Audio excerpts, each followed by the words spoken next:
কবি সুপম রায়ের লেখা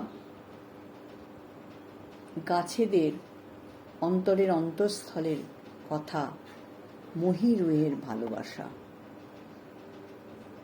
পড়ছি। তোমার অসম্পূর্ণ পাণ্ডুলিপির মায়া খুলে রাখা আমার ক্লান্ত শিবিরের উপর। আমি ধীরে ধীরে সমর্পণ করি আমার আত্মা, ছায়া, স্বপ্ন ও ঘুম। তুমি মেপে রাখো আমার পালস রেট, শ্বাসের গতি। বিছিয়ে দাও ঠান্ডা হাওয়া কপাল থেকে পায়ের পাতা পর্যন্ত, এবং পাহারায় থাকো সারা রাত, সারাটা দিন। আমি গভীর নিদ্রায় নিমগ্ন হই, স্বপ্নের মাটি খুঁড়ে পৌঁছে যাই অলৌকিক তলদেশে। দুপা অতিক্রম করে দেখি শুকিয়ে গেছে সমস্ত জল, অতলেও জন্মেছে বৃহৎ মরুভূমি।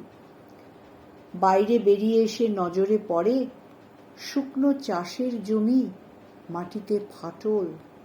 আমারও গলা শুকিয়ে এলো, ঘুম ভেঙে গেল আতঙ্কে। তক্ষুনি তুমি আমার কাছে রক্ত নয়, জলের জন্য প্রার্থনা করে বসলে। আমি তো ঈশ্বর নই, বৃষ্টি নই, কেবল চোখের জল দিতে পারি। ধন্যবাদ।